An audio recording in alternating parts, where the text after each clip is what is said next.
right now. Hey, it is working. Hi, it is the 27th of July, 2021. And this is Mismatched. Hello, Miscreants. I keep forgetting that somebody came up with that name and I should use it more often. We are doing the Cryptid Chronicles, which is an actual play anthology about. no. What is this? What? Oh no. What? Oh, their thing on the thing went blank. Cool. Oh god, what's happening? Oh, Hi, Oh, Buttery garbage. Sim. Oh god. Oh, 5,000. Oh, No. they're gone now. goodbye. Okay. Fuck. Oh god, Rip. That's such bad timing. Oh, fuck. Guys, can you just chill about whatever you're trying to fix? Thank you. Daryl knows no chill. Yeah. Okay, well, I guess I'm gonna have to fucking redo this intro, as a retake. Thanks. Appreciate that. So Daryl and Esty still here? Are you still here, guys? The thing says offline and I'm not hearing them in Discord. Yeah, I don't hear them either.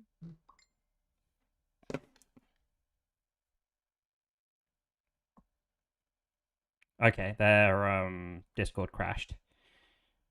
Of course, of course. Okay, well, I guess we will just hang out here with Battery Sims until they fix whatever it is that is not working properly. Did I say I worked out a magic button in Reaper that removes all the silences? Did you? Yes. I don't know. I did. It's gonna save me. I think I have to like review the audio from the VOD because I'm worried that like some silences that were supposed to be there are gone now. Okay. But it makes editing so much easier because I just run it and then just like it selects everything that where a silence goes on for a very long time. I just like hit delete and it's all just gone. And it also breaks up a lot of the audio where people are thinking and then going whatever, which makes those words easy to isolate and also delete. But I guess I'll find out how well that works when I master the audio later on this week for the Echo game.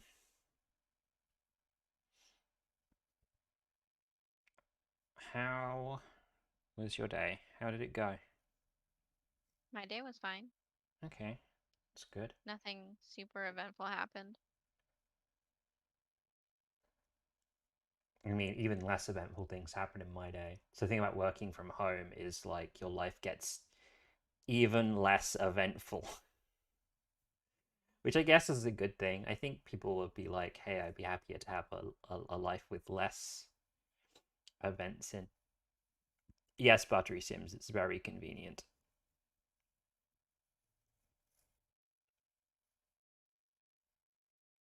Oh, I need to hit your watch stream button. I think do this. Oh, my messages just went again.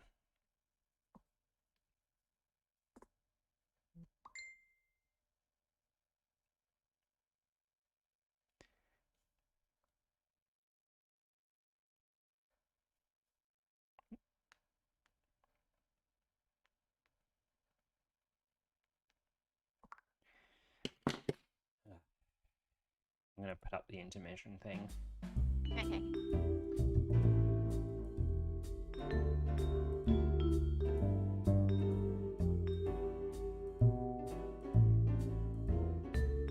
The audio credit is missing from the intermission screen.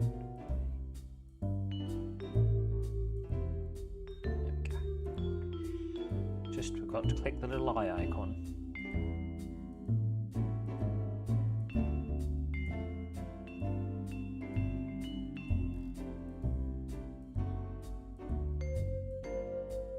Well, I did this week. The other thing I did this week is drew a bunch of stuff that I'm dissatisfied with. I have this weird thing where I find drawing a lot easier if I like crunch the drawing up in the corner of a piece of paper. If I draw it real small. Yeah, that's like in art school we're basically told not to do that because you're tricking yourself into thinking you're drawing well. Yeah. It's reducing the resolution, right? You have to worry less about detail because your strokes are bigger. I want to draw well and not put in the effort, Eve. What? I want to draw well and not work at drawing well. Yeah, I get that. I mean, do you get that? You seem to work at it a bunch. You seem to spend a lot of time No, I get- fiddling and stuff. I get. Just that. Live. Yeah, 2 second transition between slides is what. Let's make that 5 seconds. And apparently SD is rebooting. Okay. Ah! Yeah, yeah. Apparently my mic is just stuck on Discord. So, like, I couldn't get out of the voice chat to rejoin it because I was still technically in it as a ghost, I guess. Oh, you should have said I could have booted you from voice chat. Oh, it's okay. Sorry, I was just panicking. I don't know if it would have helped, but Okay. Well, your was it just Discord that was failing? Or was it your whole computer? I think it was just the internet. Just like had to just shit the bed. Zencaster disconnected too. Yeah, Zencaster's back up now. Discord's back up. Buttery Sims is excited you're back. Hello. I'm excited you're back. We're all excited to have you again. I can get off this intermission music. We can get back on with the show. Okay, re-sign in. Yeah, you do the signing in things, and I will do the introducing people as is foretold in the prophecy. Anyway, this is the Cryptid Chronicles. We're going to be playing some 10 million HP planet and destroying the evil planet. Little plot twist with that I'm going to introduce in a hot minute. Joining me on this tabletop role-playing adventure is Eve. Hi. Esty. I wrote that we're on Ghosts of the Past in the chat so that we wouldn't forget this week. Daryl. Powered by the internet. Well, apparently not for that long. Occasionally powered by the internet. And I am your devastatingly online host and facilitator, Nifty Hat. And this is our last session of 10 million HP Planet. Probably. No, this is our last session of 10 million HP Planet. If we do not kill the planet today, I'm going to... The planet wins? Yes, the planet wins. Oh shit. That is... We can't beat it, we have to write how we all died. Apparently my... Oh wait, I can probably do something like this. And then pull Zencaster out. Okay, cool. For some reason, my streaming thing had decided it wanted to stream Zencaster and not the 10 million HP Planet site. Okay, and then I need to bring this in. I think pop this here, and then we should be good to go. We're doing Ghosts of the Past, so yeah, I only see 2 viewers in here, so I'm not doing a recap of how 10 million HP Planet works. We roll a bunch of dice and beat up the planet. And Fuckload of dice. yeah, a lot of dice. Enough dice to lag roll 20 out. Ooh, I need to... Eve's drawing thing is not correct. It's not? It's What up. one? I'm not drawing yet. No, it's not. It's not you. It is the... It's one of these bad boys. I think this one. And I want to hide this one. There we go. Now your thing is taking up the full width of of the thing. I'm going to move chat over here so it's out of the way of your drawing. But yeah, okay, that's all set. And we have to do ghosts of the past, so we have to answer some questions, or sorry, ask some questions, and then answer some questions, and then do a scene.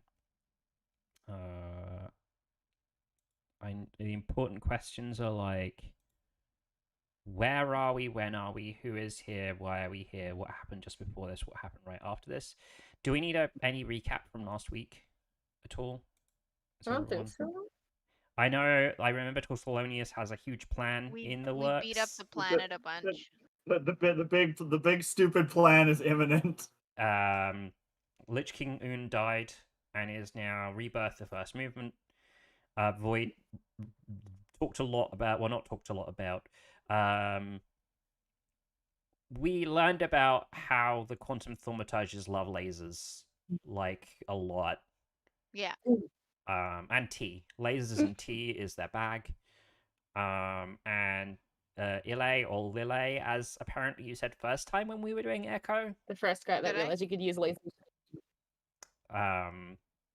Is a huge gossipy bitch who came to the planet and then left the planet to gossip about how the planet might be sentient. Yeah. Okay. So, has anyone got any ghosts questions? Or any ghosts answers? Far went red for a second. Oh. Oh, really important other thing is Tortolonius released a cookbook. A cookbook that makes you go insane the more you look at it. Insane with flavor. Is Guy Fury your first apostle? Okay. Oh, yeah, we need to swing big with this ghosts because we don't get another one. Oh, right? I thought we still had. I thought there was still one more. Oh wait, no, yeah, this is our second to last though. After this one, no more ghosts because we're gonna kill 2 million HP phase and then Yeah. That's it.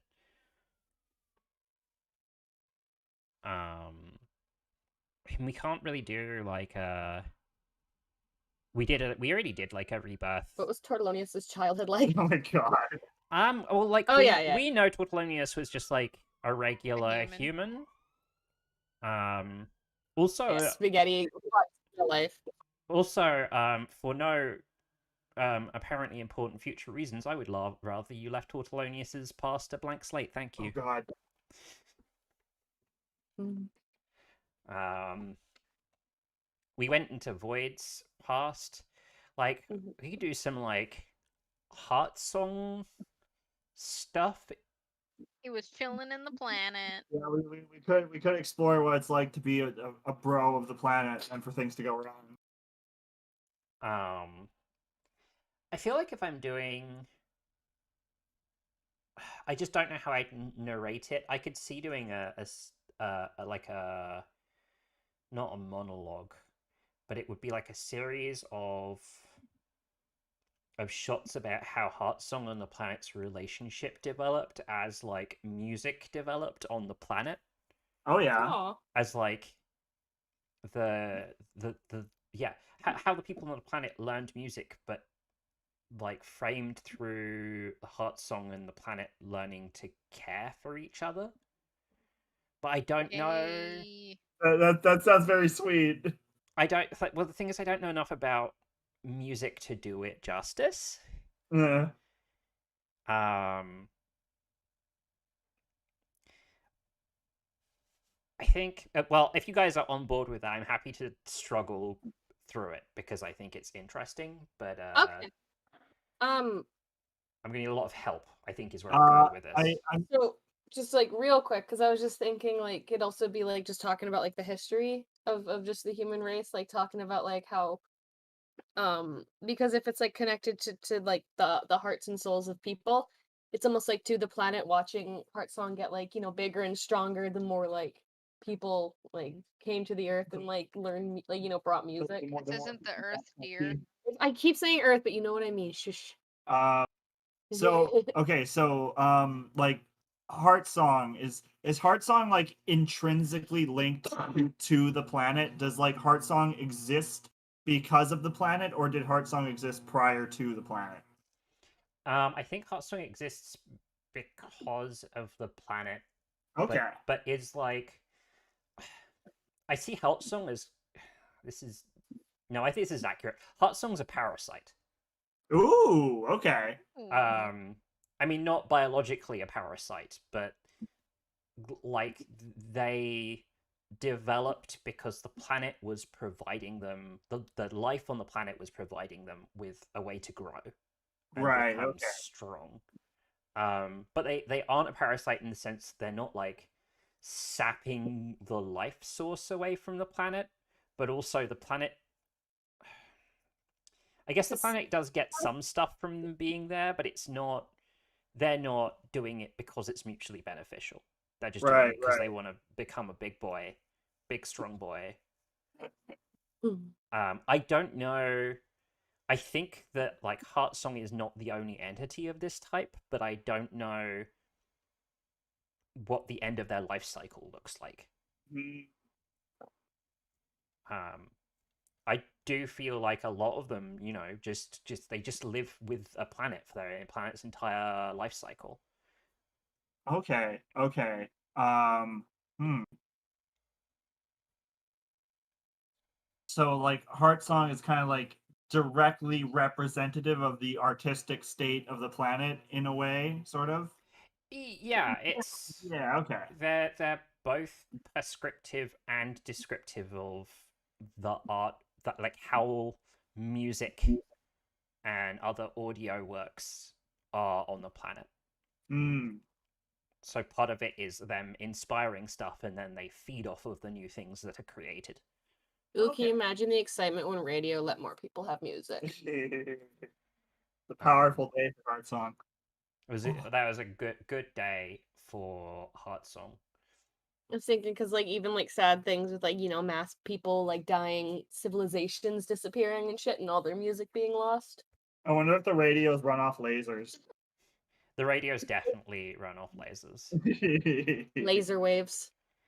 Um, and I think that before this, like when we were doing the fighting the planet, I was describing how people were being infected by Heartsong.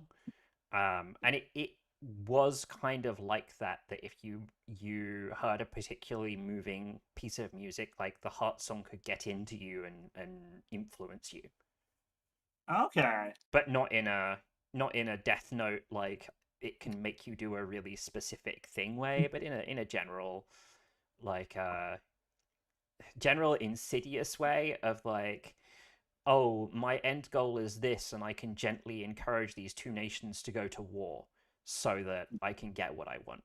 Is that the type of thing Heart Song would do? Maybe.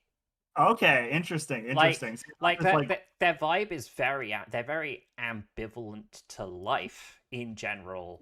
They are specifically interested in life that helps them. right. So it's not like a Dionysian entity that just like gives people inspo moments and shit. Okay. Yeah, the inspo moments are only there so that Heartsong can get more stuff and get stronger. Oh, okay. Interesting. Uh, Interesting. um, I think that's. I feel like that's enough for I like we didn't do a scene as such, Yeah. but Hey, I I think mean, that feels sufficient for ghosts for me as just talking yeah. about. Whenever you want me to do my big stupid ritual, I'm gonna do my big stupid ritual. All I right. mean, like let's fucking swing big with your big stupid ritual. I say.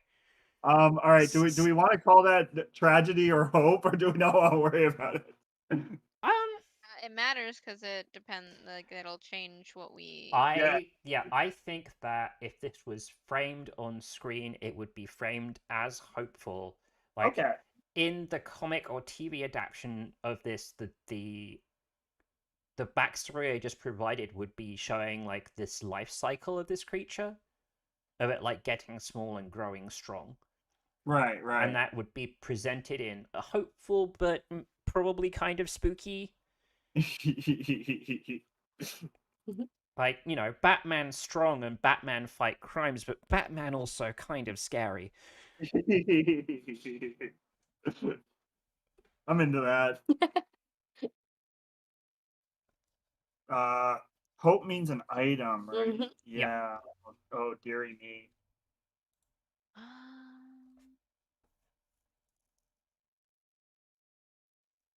Right. Here's where I want to be. All right, I have to pick something new. Oh, right. Yeah. Fuck. Of course. Right. I was gonna put this in anyways. Fuck. That's how you type that, right? It's a P at the end. Yes. Yes.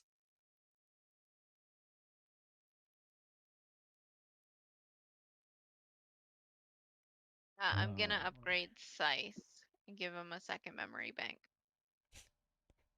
You did get Scythe to download more RAM. I did. He downloaded the RAM.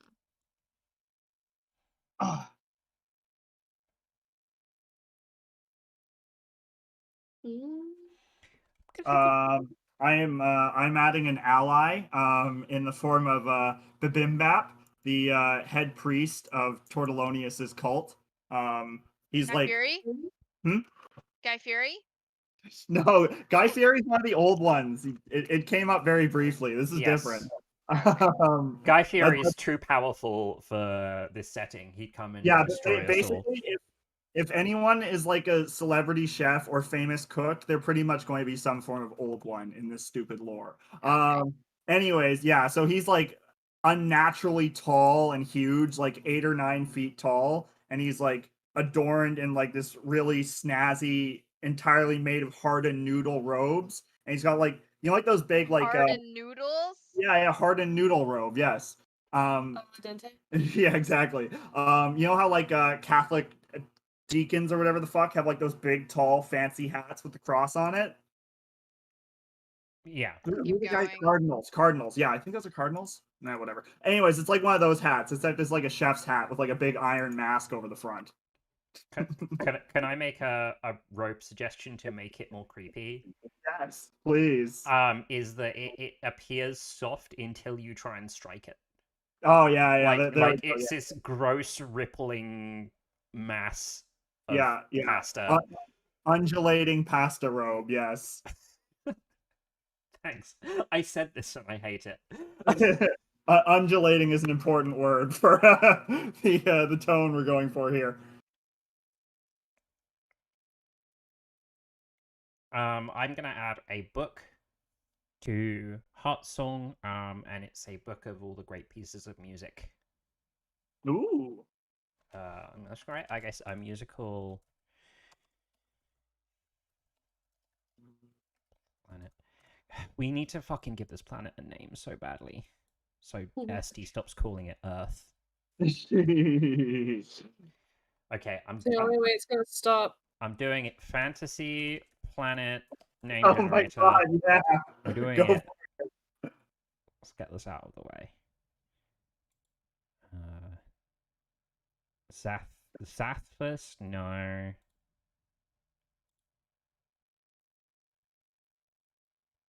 Tezuno? Oh, that's not bad. So they're like so sci-fi. I'm looking for something more.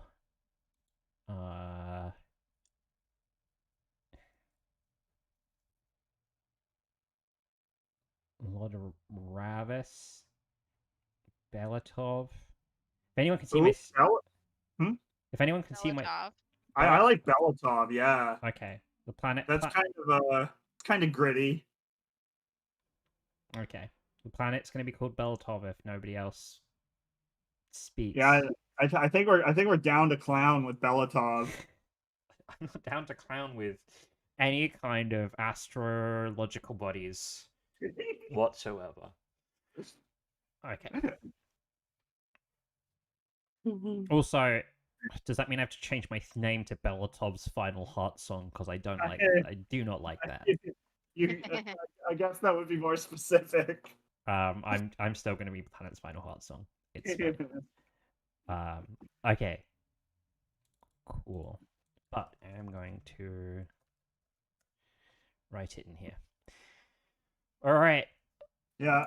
SD, did you do your thingy? Did you do your upgrade? Yeah. I have just an ornamental dagger now, so the child just has like a little weapon. Okay. Yeah. I didn't really know what to add, so I was like, yeah, that. Yeah, I had a He's not similar. ready for a high school textbook yet, so. Extreme Teen Bible. All right, Tortolonius, Yeah, it re- is. It is. reveal your grand plan. It is time for the great and terrible ritual.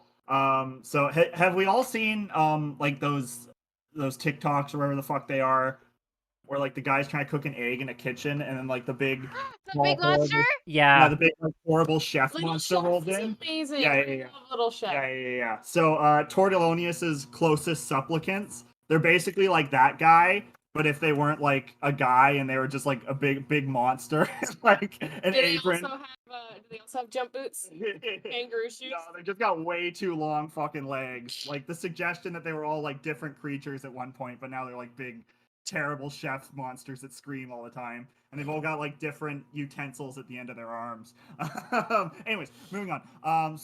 Tortolonius crests a hill overlooking the reduced red wine sea, while his closest supplicants and his head priest follow behind him with carts full of rendered ingredients made from 77 of his closest followers. You've got jerky made from their flesh. Their fat has been rendered into tallow. Various sauces have been made from their meat, pulled or marinated, tenderized in various ways, all meant to be prepared in different fashions before being tossed into the ocean for the ritual. Before commencing, Tortolonius offers a final piece of wisdom to his followers. Let me impart to you something, my followers. You see, a planet, on a fundamental level, is like an egg. It can be scrambled, it can be beaten, it can be basted, or it can be baked. But most importantly, it can be hatched. Tortolonius gets to work with his followers, measuring out the remains of the various people who have been sacrificed for this ritual, placed into different measurements. Several different cups are thrown procedurally into the lake, causing various reactions. It bubbles higher and higher and higher. The preheated planet rising by degree after degree after degree. The wind picks up, garlic and salt in the air, eventually becoming a sandstorm of spices. The sky takes on the color of cream. Now that I have imbued the planet with fundamental flavor profiles, it is almost time for the great birth. But God. there is one final thing that we need. Oh yeah. There's a little bit of backstory. That's why Tortolonius's various attacks were of different flavors, because he needs to imbue the planet with different things for the time when the stars are right and the various moons are in the proper sequence, Got marinade. including the one moon that's currently locked in the planet. That wasn't really part of the plan. We can roll with it. Tortolonius proceeds to load himself into a massive unseasoned wok. His closest followers, those horrible egg cookie boys, Cookie boys. proceed to light a fire below him, pouring tons and tons and tons of salt onto him, and stick after stick after stick of butter. And screeching. Not enough water is poured into the wok. Minutes pass as Tortolonius is cooked. Slowly, he feels his flavors start to pour away from him. Gradually, as time passes, a horror starts to settle upon Tortolonius. He reaches out to his followers. No, please! I have changed my mind! Take me out! I can't survive without my flavor! It's not worth it! No! His followers place a lid that doesn't fit properly on top of the wok. No, wait. Is it too big? Yeah, it's Okay, too okay. big. It's like kind of wobbly and doesn't fit Okay. right. It was important. I needed to know. Yeah. Screaming can be heard from within the wok. Eventually, a horrible spike of devil's hair spaghetti like shoots out through the lid, like cracking it open and piercing the skull of one of his followers. The follower like reels back. Black blood emanates from its skull before it like leans forward like it's in a horror movie, slams the lid back down and covers the whole wok in like tons of cheap saran wrap, which proceeds to melt over the top. Tortolonius continues to struggle and struggle and struggle, denting the inside of the wok before finally Tortolonius can move no longer and is dead. The Bimbat, the head priest, removes the lid and the sticky melted saran wrap that's all over the wok, produces a spoon, takes some of the plain egg noodles that are floating in the over-seasoned water, takes a sip, shrugs, and goes, eh. He proceeds to, the followers proceed to pick up the wok and hurl the entire thing into the seething red wine ocean. Everything goes still. The ocean ceases to bubble, the winds stop, the sky itself seems to stand still. 7 minutes pass. Finally, the ocean bubbles terribly. It bubbles up to the point where it looks like it's going to overtake the lands themselves.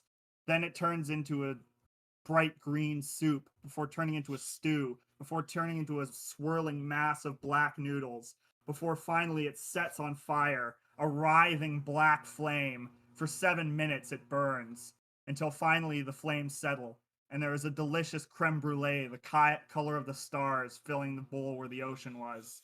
Another 7 minutes pass. Finally, the top of the creme brulee cracks 7 times, and from within the creme brulee a terrible beast emerged. Goram Sifgoffen, the dreaming wanderer. Why are you like this? Yeah, I've been cooking this one up for weeks. It emerges from the ocean, sticky with delicious creme brulee juices.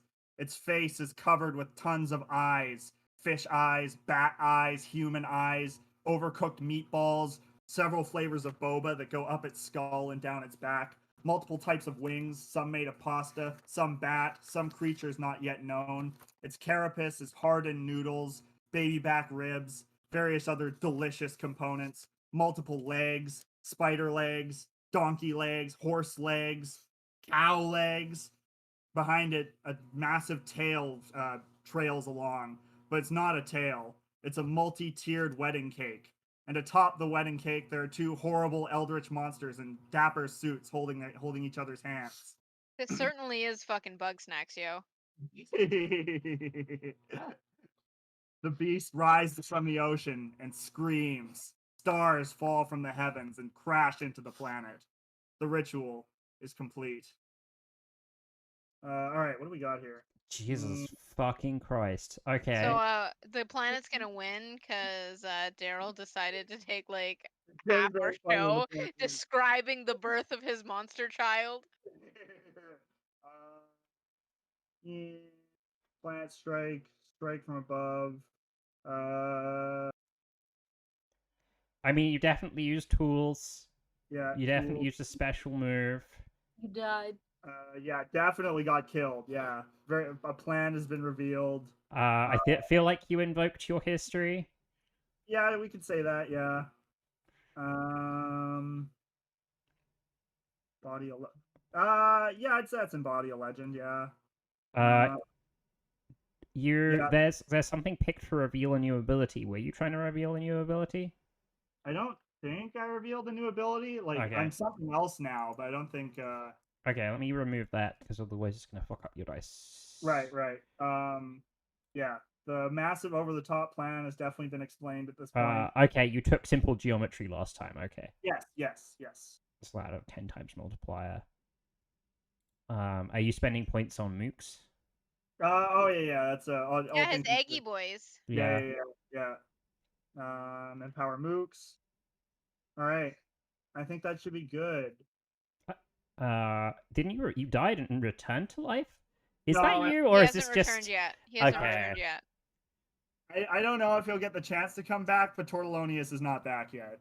Okay, well then I'd say Oh, this is also forge a tool of your fury. Yeah, that's fair to say. Yeah. This is a power up. I don't know. I mean, why? Yes, it is. That was a very long wind up. It definitely is a power up. Yeah. All right, I guess we're good to roll. Let's roll. Yeah, whatever it is, it's times 42.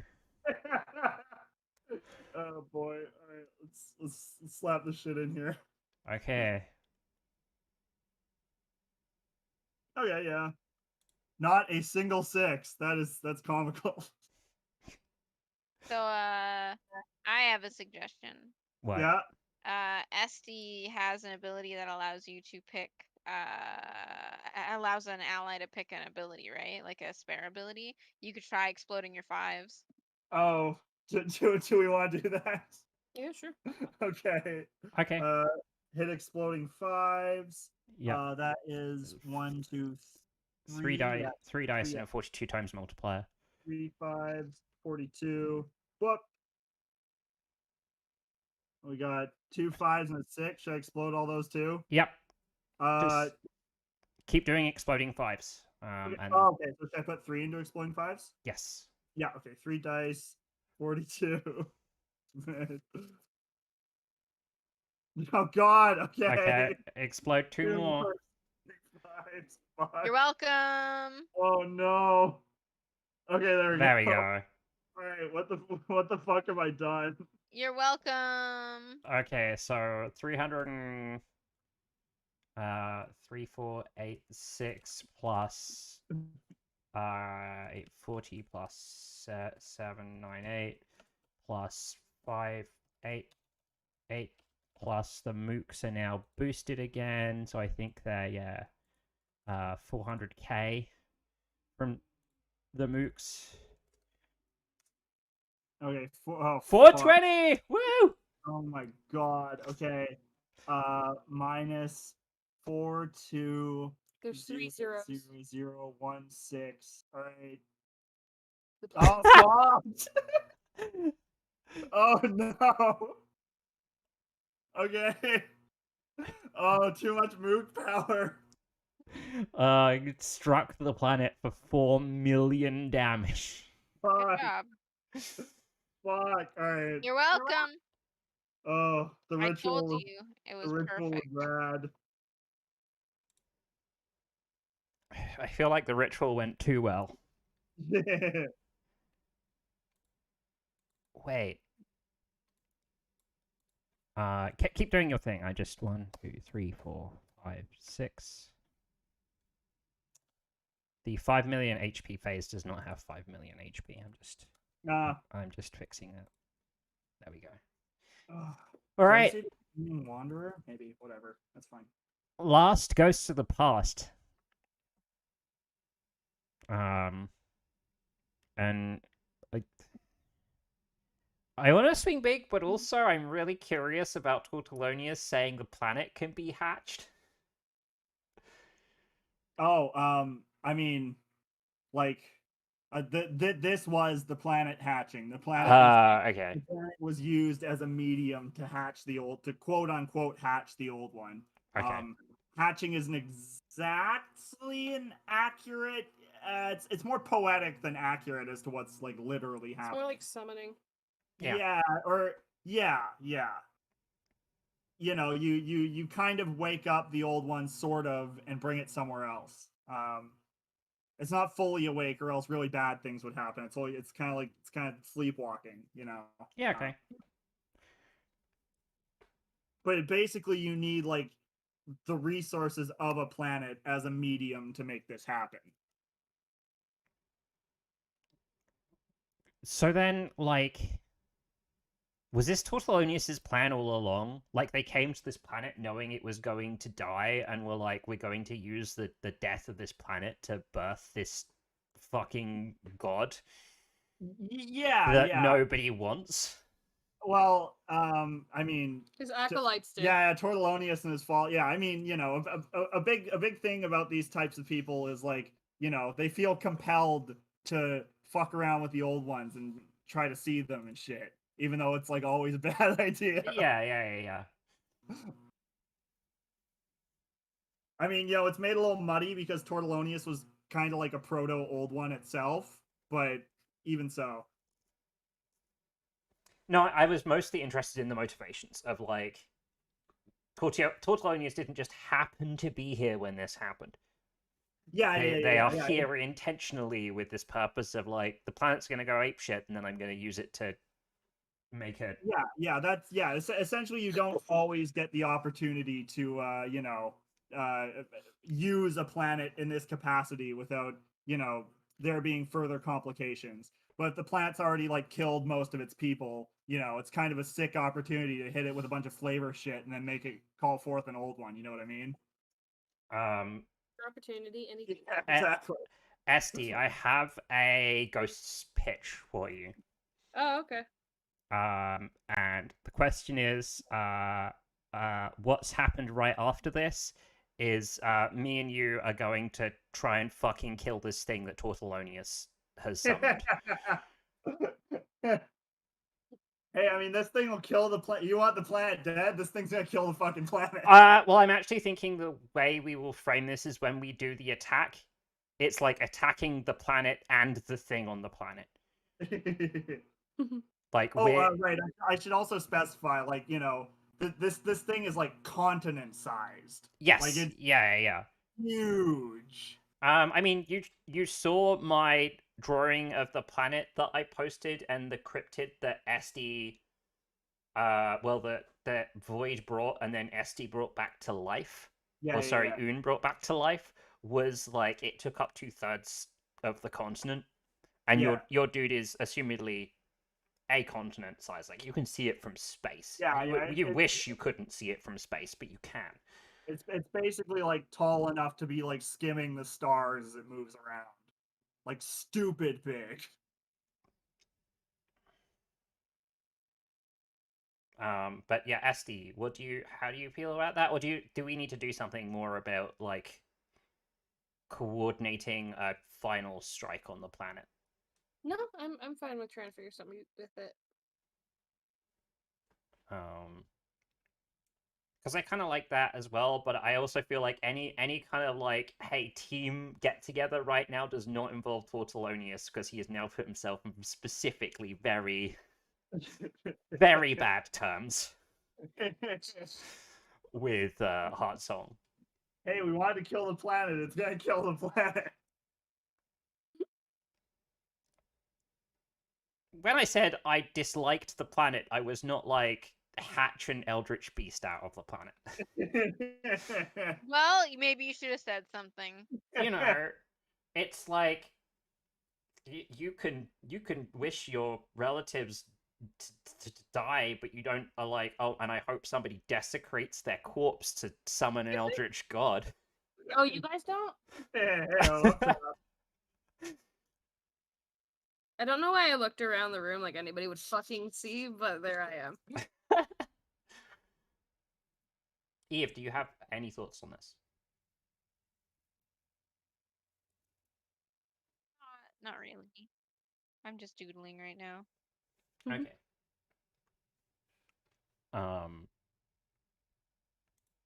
So I guess then where is Rebirth right now?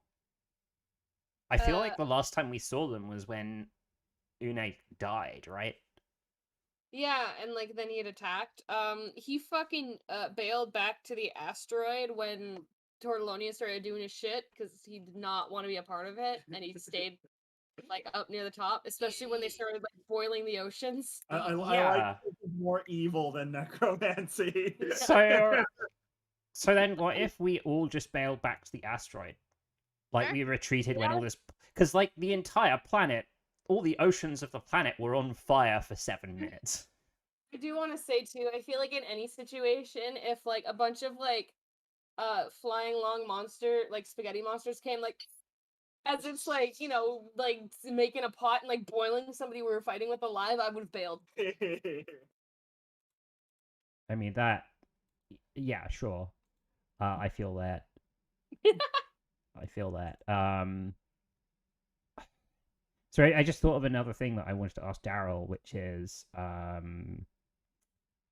the moons changed? Ooh. Because you were talking Oh. about the moons having to be in a specific configuration. Like, has the moons turned into various culinary like meatballs and shit? They turn into various culinary spheres. It's an array of differently colored flavored boba waiting to explode. Oh, God, I hate. Okay, I shouldn't have asked. I take that. It's a great idea. The celestial bodies themselves have been changed. Into boba. So yeah, we've retreated back to the the asteroid that we were chilling on before, and I think that very directly, Heartsong, I guess just like they make like some sort of pointer or arrow out of their rainbow stuff, and is like, we need to destroy that, pointing at the creature. Yeah, Void, and, like- Void agrees. Hmm? Void agrees. Yeah, Rebirth nods his head. He's crying uncontrollably. He is scared. Heartsong, like, hugging them's too much. But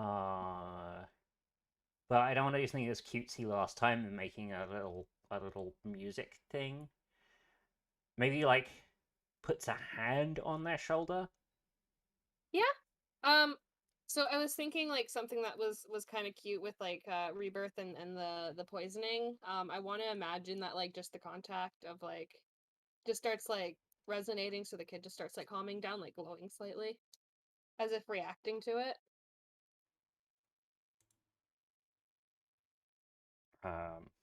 So he like calms down. Big ol' sniffle. Heartsong, I keep on describing like I'm like they look at everyone but they don't have eyes. Eye analogs. They observe everyone. They sense everyone. They They take a they like reach out to everyone and gesture towards the planet. And are like, two birds, one stone. And I think that's our ghosts. And we're going to describe this dumb trio attack, and by dumb I mean amazing. Oh, I guess I should. Oh, I should take my energy. I don't know if I'm gonna use it for anything. Yes, you should take your energy. Yeah, 20, 22, 32 plus 1. Okay. 20, 22, 32. 9.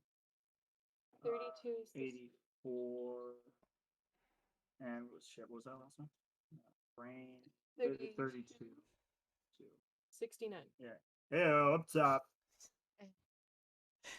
That was Daryl's real play to make sure that their red points end up on 69. I need a way to get 69 red points. It would have been more impressive if you managed to end on blue 4, green 20, and red 69.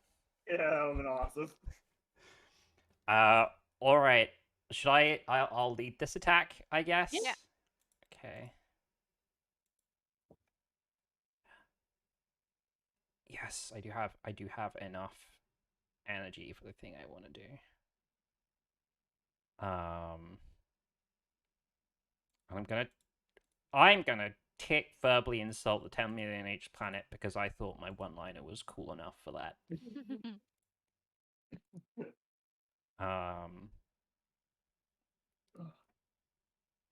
And I think this starts with Heartsong and Rebirth, like making a music beam, an audio beam. Oh yeah. Like we combine this like rainbow music energy into a beam that fires down on the planet. On what's Daryl's thing called? Gormrash Goran Segofan. Okay. And I guess it's like have you ever seen like a water cutter? Oh yeah. It's like cutting through stuff like that. Like the pressure of the audio vibrating is just like crushing through things. I want to tick every single one of these boxes. Well, we did this thing definitely struck the planet. I can use my like teleporty powers to like make the beam come back to us, so it could go into the planet and then back out. Oh, like it goes on the other side of the planet, and then you like make a portals, so it comes out on the other side of the planet, goes back into the planet again? Yeah. Well, it would I would do it on the inside of the planet, so it'd come back out of the planet because you're striking from within as well. Um, that's cool, but also the visual of the beam cutting all the way through the planet and then coming out of the other side and then going into a Yeah. portal and coming out the other side is, I don't know. Yeah, sure. It's I very like it. Um, it says okay, no, we're still good. Yeah, okay. it says invoke your history, but I kind of want to invoke Oh. the history happening? of Oh the no. what? Oh, we fucking lost. Oh. Hello. Yeah, Ulu. you guys are still here. Oh god. No, they're not. I wonder if the Zencaster is doing this to their Discord. Maybe. Ugh. Oh, Oh. yeah, all right, sick. Oh, okay. I'm guessing it's just your internet then. Hello? I think we're okay, hopefully. Okay. Yeah. Oh. Things seem all right. So it says invoke your history, but I want to invoke the quantum thaumaturge history Right. of like I guess like we tune it to your portals by channeling the music of the quantum thaumaturges. Okay. This is firing a musical beam is definitely a special move. Team up with a buddy. I think Heart Song's crying, but like a little. It's like a tiny dramatic cry. Oh man, I forgot to tick cry angry tears. Portal only has a super crying. Yeah, you missed a 3 times multiplier. That's right. Consult a relic of your power's source. I cannot I do love that. that. Stock with the power source. Oh, here's the thing. Does the monster your monster attacking has got to strike back at us, right? I don't know that it would strike back at you like specifically. Like when hitting an ant. I think what it would do, like, it's not really concerned about retaliating against you or doesn't fully understand that you're attacking it. I think what it would do is like buckle down against the planet and scream, and when it screams, like a big portal to another dimension would open up, shooting out like a fuckload of stars and other horrible materials, causing a bunch of explosions in a bunch of directions. Yeah. Okay. So something like this is these explosions are happening around the asteroid and are like pushing it, endangering us on this asteroid. Yeah. Like if one of these were to hit the asteroid directly, it would be turned into powder, basically. Okay. I think I have to do. I can't see how we could survive. I guess we could do survive a brutal strike. Is after all of this, it's like the asteroid is mostly gone and we're fucked up from the explosions. Use a tool. Could use a tool if I've consulted Scythe for the information on the history, the musical history of the thaumaturges. He would be happy to help. Okay, and we ticking attack within the planet from within the planet because we're using your void portals. Yeah. Yes, this is empowering mooks. Yes, I'm.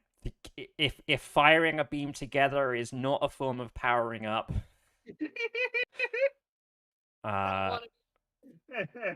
Yeah, if this isn't powering up, I don't think powering up should be a thing. Then there was an ability. Eye on the winner is the ability I'm revealing, which now will my dice explode. Definitely some mountains got broken by this. I think actually like the opening shot of this beam coming down is it just like erases some planets on there's some mountains on the planet and then swings into Gorogmesh or whatever his name is. I'm into that. summon ghosts, metaphorical, the ghosts of the dead quantum thaumaturges, um, forgive an enemy. I don't think I can tick. I don't think I can tick this. I didn't reveal my plan, and return to life or get killed. Definitely embodied a legend.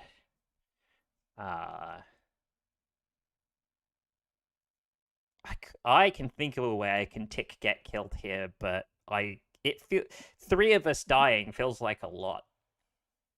Oh god. I mean, it is literally the final fucking fight with the planet. Okay. I'm okay. I'm okay if we all die. I'm gonna tick get killed. I think that the planet's final heart song is basically just going to entirely use themselves up doing this attack. God, I hope the planet doesn't fucking survive this. The planet probably will survive this. This isn't the last attack, for sure. Okay. Luckily, one of the people that's left is a necromancer, so maybe they'll bring me back.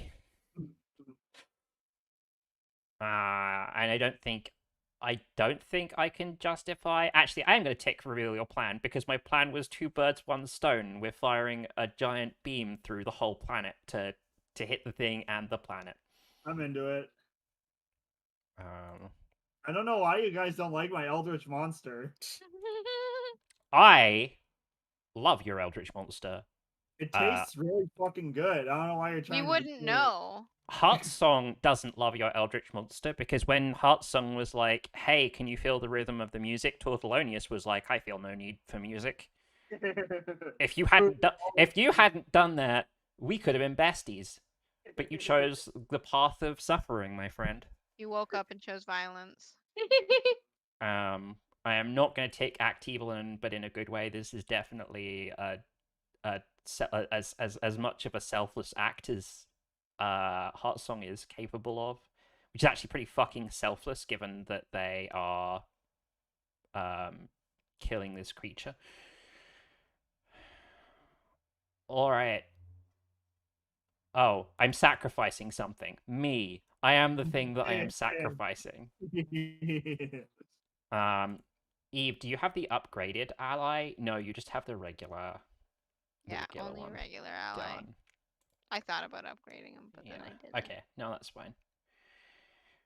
All right, that's it. That's I think everything I can do, unless anyone has got ideas to consult a relic of your power's source or summon literal ghosts, forgive an enemy, return to life, or reclaim a mighty weapon.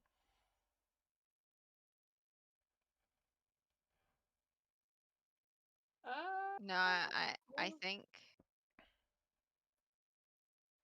I think you got most of it. Yeah, that's a lot of ticking. It's times 52 multiplier now. That's a big boy. So let's wait. Get them big numbers, baby. I thought I checked empower mooks. Why are the mooks not empowered?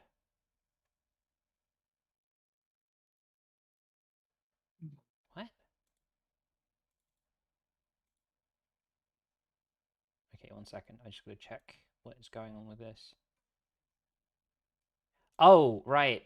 You empowered mooks last time but didn't level them up. Okay. Oh no. Right, there we go. That's Oh, correct. yeah. You need to remember that when you do your energy is also increase the mook level if you spend points on mooks. The Google Sheets cannot do that for you.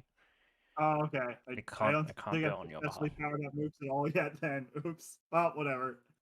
I've done it for all the previous times that you triggered it. Okay. Let's fucking go.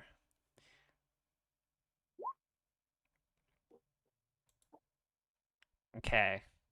5 6s. 1, 2, and 5s.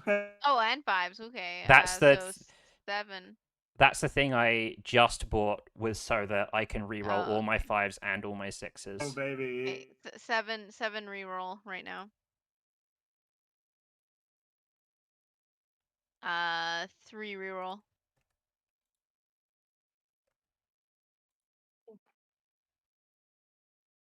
2? 2 reroll. Also, Daryl, I feel like based on the amount of damage we do here, you're going to decide whether you're 3 reroll. yes, how badly off your Eldritch Horror is. 3 reroll. This is it. This is the moment I was waiting for this game to just like re-roll an absurdly large number 1 of reroll. dice. He's still going. Yep, still going. And one more. One reroll. Come on, two. No. Oh my Aw. god. Aw. An attempt was made. Alright, let's add all this up. So, this. I love how I'm gonna add all these numbers up and they're still gonna be tiny compared to the mook damage. If I play this game again next time, I'm gonna be like multipliers multiply so that player damage can scale properly with mooks. Yeah, I kind of feel like this should be like the opposite, where player damage like runs away and mook damage just kind of gradually increases over time. So mook damage is supposed to run away late game if you keep on, like it's supposed to scale sharply in the late game if you keep putting stuff into it. Yeah, yeah. The opposite of dog ears. But yeah, I think if we use multipliers multiply rather than multipliers add, it would work better. Yeah, yeah. And I tried to set it up right before we did the stream, but I couldn't. Yeah, like at this point, I'm worried that some of these mooks are gonna like get pissed off at us and like overthrow our collective They're heroes. dead. Huh? Yeah, well, what if one's Fuck are like, they gonna do? "Ah!" All right, well, rip the planet, right? Pepperoni, pepperoni. Oh wait, Planet- I need to apply the overkill on this phase to the 5 million HP phase first. Okay. So let's do that. Is that correct? No, that needs a negative in front of it.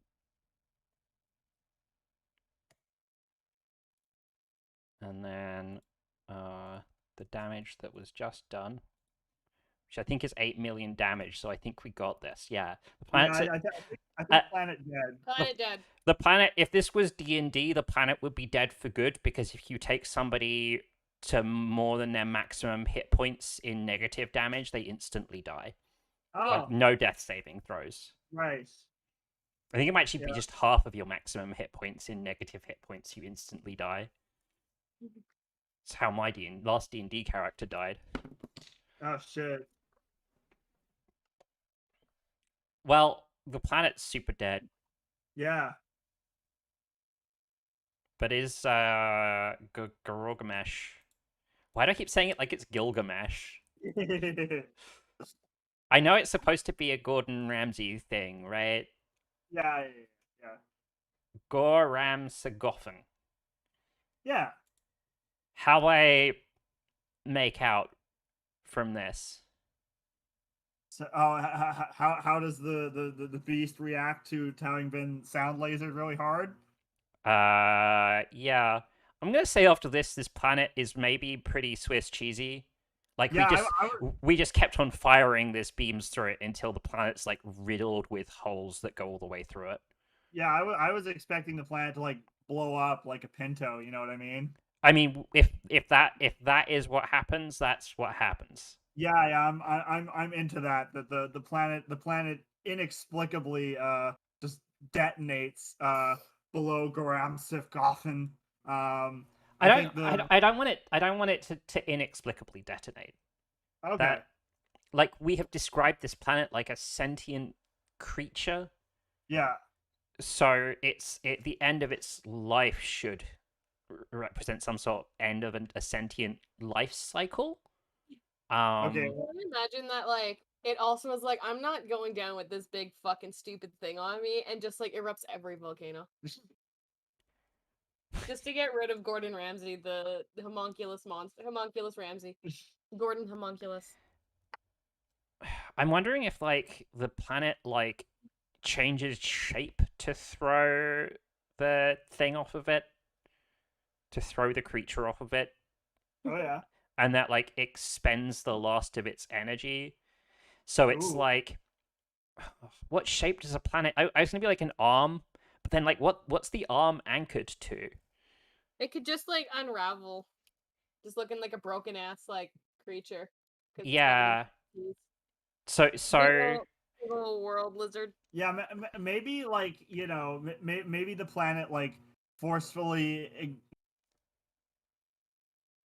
I guess that's pretty similar to volcanoes.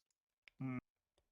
I kind of like the unraveling. Like it turns into like a massive like fibrous material Oh yeah, of like strands and things. Mm-hmm. this was a Strand game all along.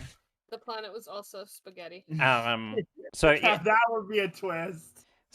it's not like the planet doesn't explode, but like all that's left here are these weird like dead strands of planet floating in space. Oh yeah, okay, yeah. That sounds suitably weird. And I Yeah, have it's like, ew, it's like spider webs in the spring when like the baby Yeah. spiders are flying everywhere, and you're like, oh god, It's just floating idly through space, trying to get away from it as it like gently floats towards you. getting covered in masses of melon boba juice. does the Void or Rebirth have any final thoughts? Because everyone else is dead. Um, uh, your character can go first. oh, I was gonna say that Rebirth doesn't really know what to do for a while. They just spend time on an asteroid, just kind of like collecting some of the undead that are still left around.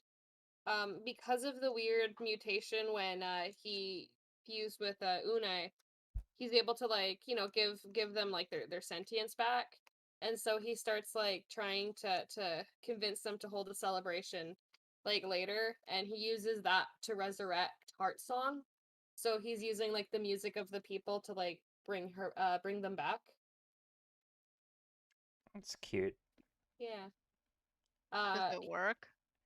Yeah, yeah. I think it works when trying to think about the like consequences of this. yeah, because like it's necromancy, but like with like extra soul magic, so it's like kind of fucked. Yeah, I don't want to be like Heart Song is now like a thrall to Rebirth, but there needs to be some sort of fundamental. Maybe Heart Song's just like really weakened. They're Yeah. back into like a child form Nope. again. Okay, so it's like it's Grooting. It's being a Groot. Yeah, it's Well, Grooting. spoilers. I don't know. I want it to be Hey, I understood that reference. a. I want it to be a little bit more fucked up than that, but I don't know. Maybe it's just like there's always dissonance in the music that Heartsong creates now. Yeah, it's always like off. Yeah. Like it's not bad, but there's always like this imperfection in it. Slightly broken. Yeah, that's what happens when you die and come back to life. Um Void. Yes. You have any final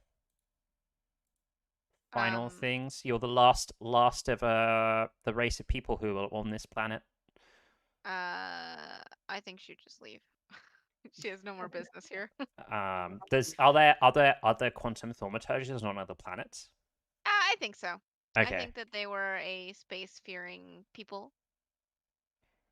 Is it like this in this final sequence of shots? A quantum thaumaturge ship shows up to pick you up. No, Okay, I just leave. Like, you just gotta leave. go find people and be like, I have teleport powers. I don't need them pick me up.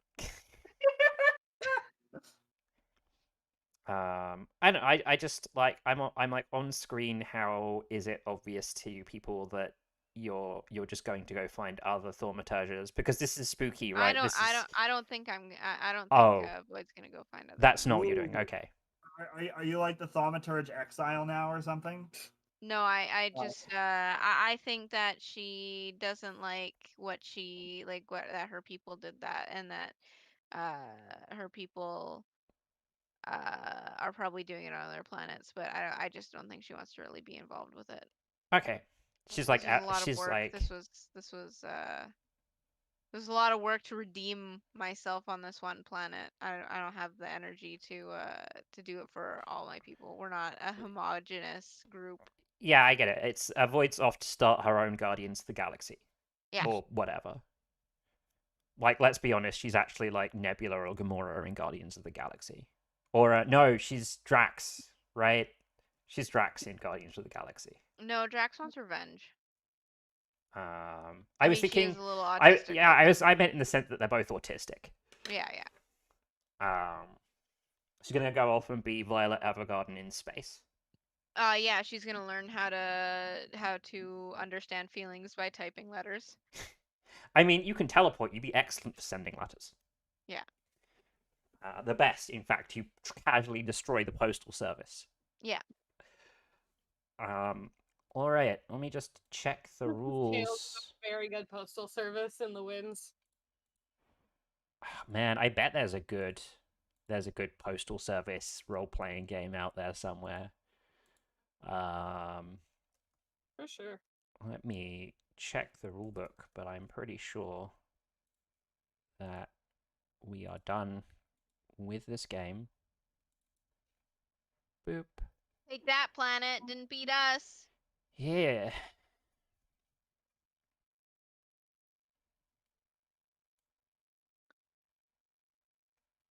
Oh yeah, have one final downtime and ghost space, which I guess was the thing that we were just doing. We're not going to do the last instructions here, which is call at night. Yeah, because we have some shit to take care of. So I'm gonna open a Jamboard.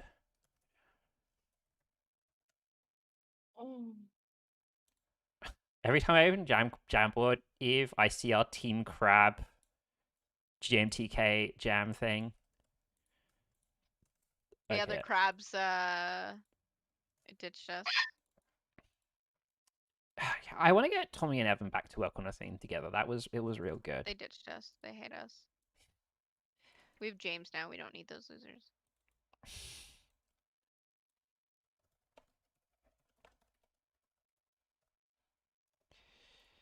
I hate that I have to like copy these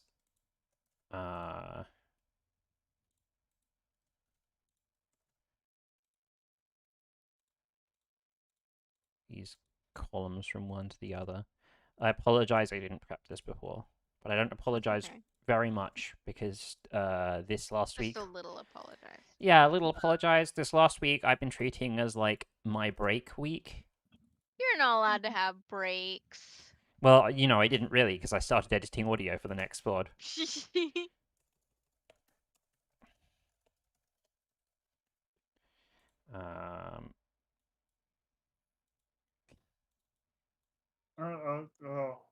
Okay.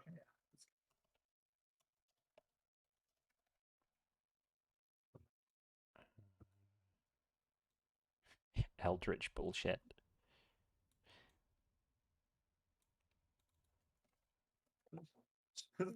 Pasta. Sorry, did you link the thingy?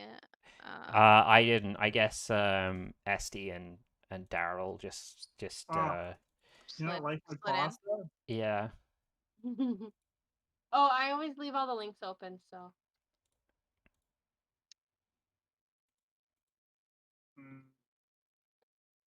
Pink is my color. Oh, okay. This button. Yes. Right. I guess I'll take green.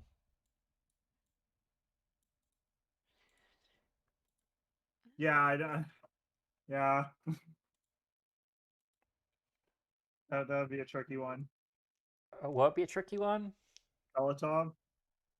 No, we could have other games set in on this planet. This planet is probably like relatively there's a decent amount of material here now, right? We have an entire race of scientists who love tea and lasers. There's weird eldritch cooks that live here. It's a weird sentient planet that people on the planet can't agree whether the planet's sentient or not.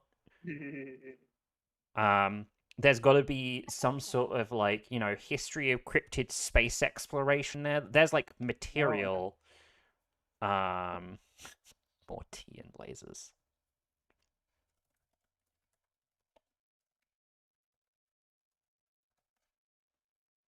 I don't really have a lot of I'm gonna. of statements. That's fine.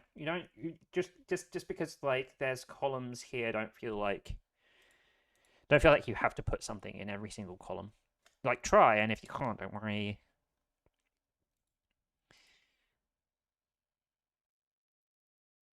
Um,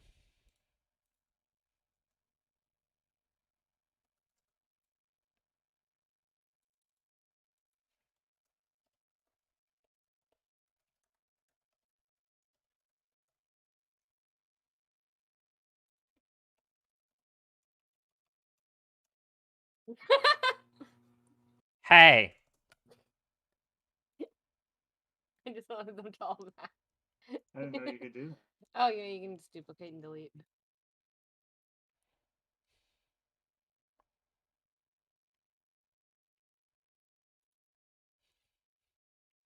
more stuff made of lasers.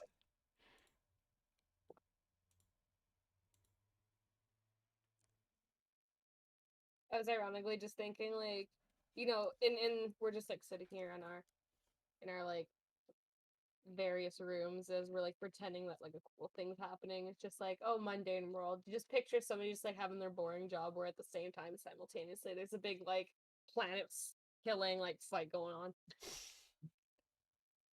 Like those movies where they jump cut to a really mundane thing happening as like a really exciting thing happens. Where is my super suit? Super soup. I'm seeing a reduce in the rate at which things are being added. Yeah, like I don't know. I think Ghost Phase was like tough, generally speaking. Yeah, I don't. don't over focus specifically on the mechanics of this game and try and think broader in the sense of when we're playing other games that might draw on what we did here. Because I'm probably not going to revisit Tell Me an HP Planet for a super long time. Makes sense. Even though I've made a spreadsheet to be able to play it. Yeah, but you're gonna share that with the people, right? And then you be like, Yeah, "Here, yeah. people, Yes, I did all this work so you don't have to." I am going to send it back to Sandy Pug. I do need to work out how to get multipliers to multiply. Because that was, to me, the big flaw in the game was we're supposed to be the big damn heroes, and the mooks were doing like 200 times the damage we were. Yeah. Anyway, let's. Is everyone done Yeah, I suppose so. adding stuff? Well, Daryl, if you're still thinking, still, No, I think my brain's done probably. Yeah. still think I'm really okay. Well, let's start at the beginning. So we got what's taken to other games, over the top antics. I love like over the top describing of like, everything exploding and like all this stuff happens. It's just Yeah. cute. My favorite thing about this game is that I'd go away for a week and I'd be thinking about my big Your next move, big attack. my next big move for the game. You I can had tell it- Daryl was doing the same. I had one planned, but we had too many holes in the planet because I was gonna have it like actually be like some giant like monster that splits open and like attacks. Oh yeah. Yeah. But then it turned into Swiss fucking cheese and pasta sauce reduction. So, and then fucking Gordon Ramsay came out over fucking cooked. You should have summoned two of them, and then it would have been an idiot Gordon Ramsay sandwich. Oh my god. I don't know if he would have been able to perfectly make two souffles, nebulous souffles. Twin souffle attack. Yeah, I had been thinking since last week that I was maybe going to take the me that believes in you and then use all my energy up and kill myself to empower Rebirth's attack. Mm. But it turned out I rather wanted to explode a lot of dice. Yeah. I was it Une was actually a spur of the moment. I'm like, fuck it, I have another little child. Because when it was like, oh, like, you know, kind of like the parasite thing in the child, I'm like, ooh. Because I was gonna have it that he was like the long lost descendant. Une thought that they were all gone, and he's like, oh, I can like take over this child, and it can be my next like thrall body. But because of final song, it like fucked up. I really liked that arc because at the start I was like, fuck this Une guy, they're an evil dickhead, and then it turned out that the funny chef was the evil dickhead. Goofy chef guy was the villain all along. Daryl has a thing of like trying to do rituals and cults. I don't know why you guys were so negative on this big eldritch monster, honestly. Because he's trying to destroy the planet. Yeah, it was gonna fuck up the planet big time. It's really powerful.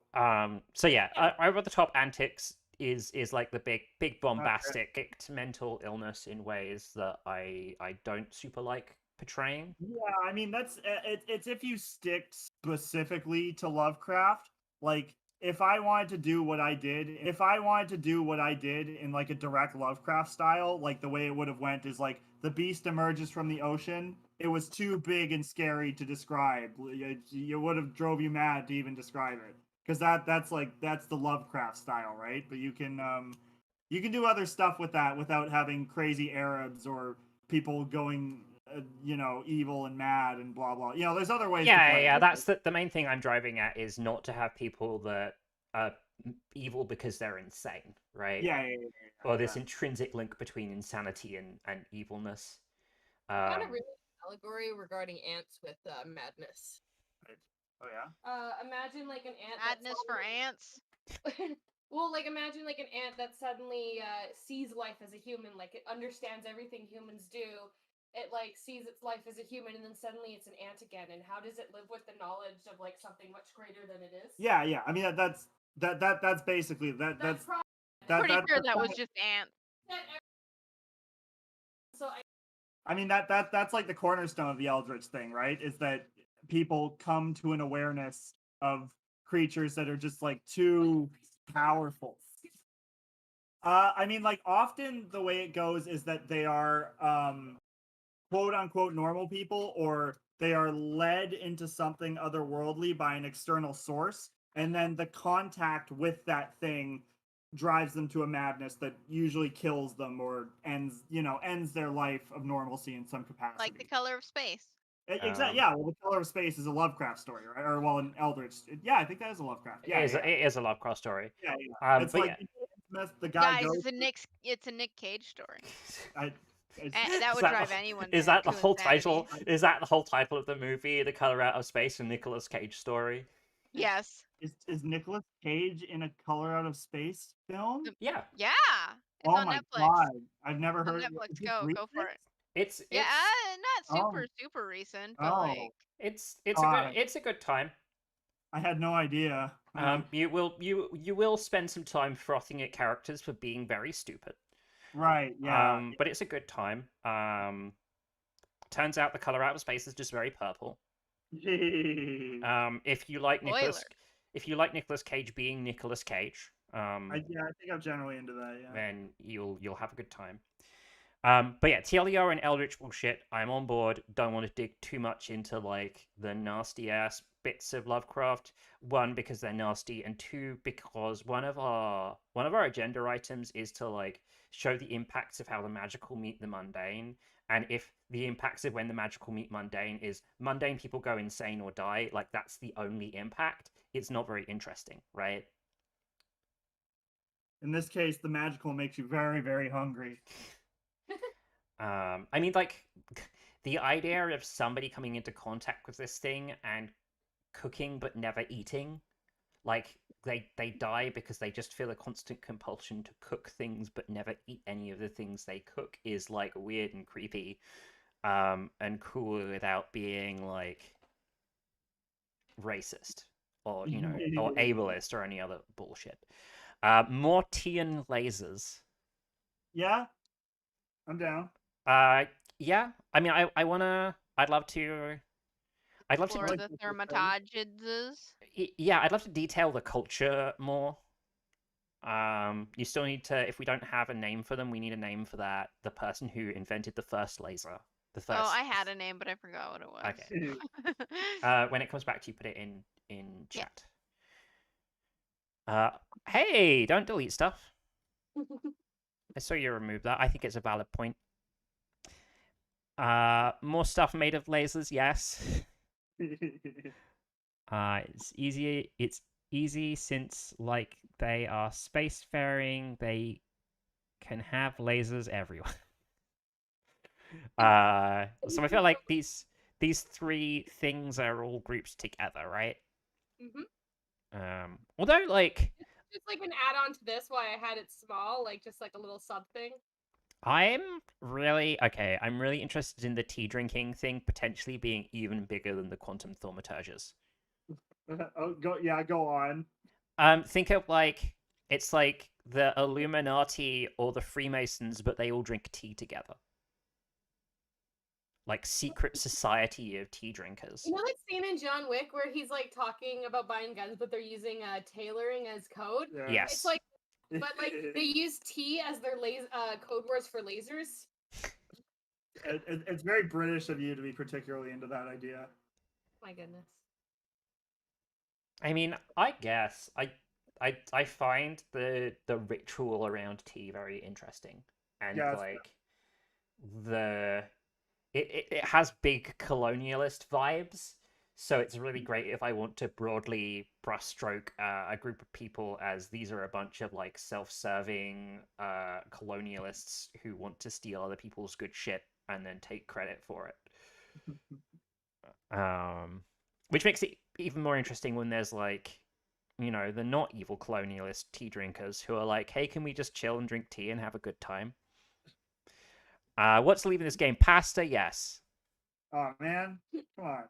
No, that's like The next time we do a game that takes place in like Italy or something, we just won't be allowed to have pasta. Yeah, no, I just cause like I feel like a lot of it for making a game we want it to be more serious than like a big bad is a pasta man that made a Gordon Ramsay. I enjoyed it for this. I just don't think it should happen again.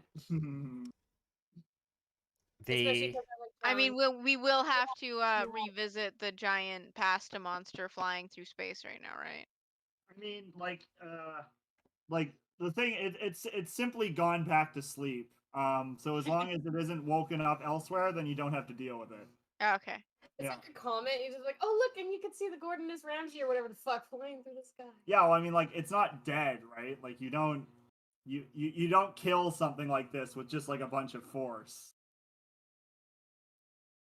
Yeah, what's leaving this game? Baltov, at least for a while. I don't come back to this planet. It's like served its purpose. Also, we destroyed it. Yeah, I don't think there will be like future like stories after this point for Belatov. Really, only should be mentioned in like the thaumaturges. There could be prequel Belatov stories. If you want to do some sort of like Majora's Mask, the world about to end thing, that'd be a cool way to go. But you know. I mean, so the side thing about that is, I've been thinking about the game of Microscope that I'm going to need to set up to like unite all our pieces of information together, and was like, oh, I'm going to need two timelines, one for the mundane world and one for the magical world. And I realized we've been in one period of history in the mundane world. We've been in the modern Anthropocene. Yeah. What if they're like cryptids in 1400s? Sounds cool. Like cryptid dinosaurs would be cool. Yeah. Ooh, cryptid evolution. Overcomplicated might be better idea to skip. Is that just the game in general? Yeah. Like overcomplicated like depths just because it takes a long time. I mean, it takes a very long time to get used to a lot of mechanics. Yeah, this game is too crunchy. Like when I first picked it up, I thought the crunchiness would be funny, and in some ways it was. Like getting to roll like 20 exploding dice Yeah. was fun. but like learning to be like, oh, I have to go through all this and I have to check all these things and I have to copy this thing from here and do this thing and then this other thing, like I think was preventing it was creating some of the friction to us expanding on the game narratively. Yeah, because then it kind of starts to be like, well, now we want to make sure that it does this and this and this, so it limits some of the freedom. Yes. So I agree with this, but also I challenge you to say, oh, we get a couple of like we get one into part one of 10 million HP planet. And we're like, oh, these mechanics are causing a lot of friction. Is the resolution to that to move to a simpler system or to just move on from the whole thing? Stop playing the game and just move on. Yep, just be like, okay, we're going to put this game aside and we're going to go play a different game. Yeah. But it's like struggling around with it. Which do you guys think collectively is I think better? I think it will depend on the situation. Like Okay. I don't think that it's like something we can just pick now. I think it'll be like some things will be like, well, this would be a little bit easier and there's only like a small change we have to do to make it more simple and easy, or like there's maybe one thing that we can skip that will slightly change the game but not enough to like ruin the game. Um but then other games might just be like, nah man, this is just too complicated. Okay. I'm thinking of setting up a game that uses a system by Ben Robbins called Follow, which is like very simple and adaptable. Like it's basically adaptable to any situation where a group of people face a challenge. Okay. And it's very simple in that you play rounds, you describe, each person describes what they do to overcome the challenge, and at the end of the round, people reveal white or black tokens to say whether they think that what was done overcame the challenge or not. And then you put all the white and black tokens into a bag and you draw one, and if it's white, then you passed, and if it's black, you failed. That's interesting. And you do that for 3 rounds. And then if the very last token you pull is black, then you overall failed. Okay. That's like a really condensed way of describing it, but the mechanics are really simple, so it's a really easy way to be like, oh, we're just going to finish this off in something simple. So new stuff to add, more overlap with mundane world people stuff. I wrote this. We're going to be doing it because we're going to be doing Catch the Devil next. And then maybe Blackest Heart. I don't know because obviously SD in September you're going back to school, right? Yep. Oh, going to school, back to school. I don't know. You're going to be at school, and I don't know if we're going to be able to do this anymore as the group of the 4 of us. Yeah. And I would prefer if we did the game of Microscope as our last game, so we can at least like pull all these threads together into a thing. Yeah. And then maybe we could still play Blackest Heart. I know some other people. I got some other people to be like, "Hey, come play this game," and they want to play it. But maybe we'll do it as like a separate thing, or maybe we'll fit it in somewhere. But I'm thinking Catch the Devil and then Microscope as probably the last 2 games we're going to definitely play as a group. That's I guess that's it for doing the canonization. Does anyone else have any thoughts about this before I open up the Catch the Devil playbook and talk to you guys about that? I think that's a good. So let me find out where my friggin' mouse cursor is gone. Jay, did you stop drawing, or is it just my? Stopped probably. Oh no, you didn't. It's just Discord's being an idiot. Oh, well, I did stop. Okay. Well then it might have been both. It's your lizard boy. Yeah, I think that's the thing that I summoned to the planet, but I don't know yet. Okay. Right, I need to find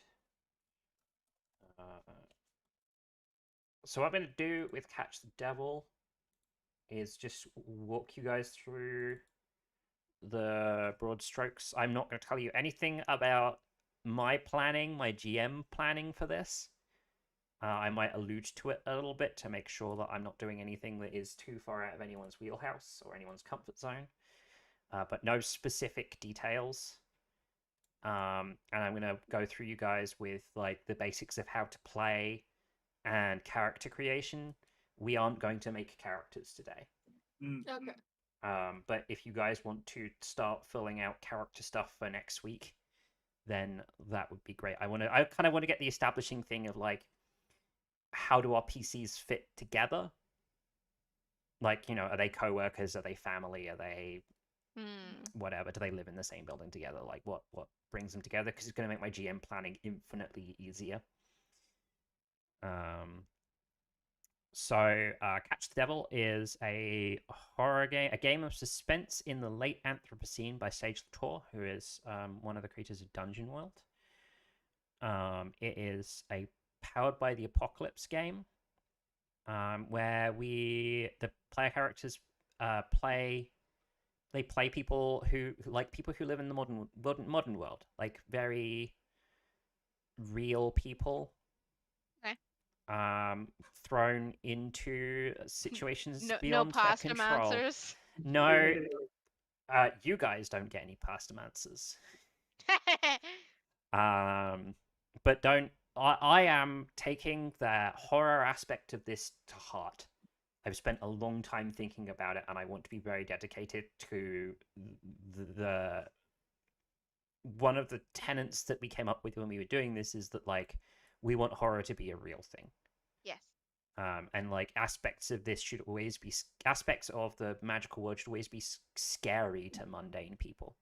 Yeah. So it's 2 to 4 players with GM me and PCs you 3. We'll need 6-sided dice and something to write with. When you make a character, you'll have four stats, which is quick, which measures a character's ability to act or react quickly and decisively. Steady measures a character's composure under stress. Sharp means a character's attention and reasoning, and tough measures a character's physical strength and endurance. Pardon me. And when you make a character, you'll do a There's basically 2 ways of doing distribution, which is, I think it's like 0, -1, -1, and no, sorry, 0, 0, -1, -1, and +2, or like 0, +1, +1, and -1. I will get that specific thing into the Discord tonight if you guys are going to look at like making a stat line, but that's not really what I'm interested in specifically right now. Your 4 moves: take a risk, study, keep it together, and suffer harm. And each move has a wounded version. So the way health works in this game is when you take damage, your moves become wounded. And then there are 6 wounded versions of each move. So each player's version of wounded, keep it together, will be different. I just need to find one of these cards so that I can better describe how this works. At least I would if I could. There we go, wounded move cards.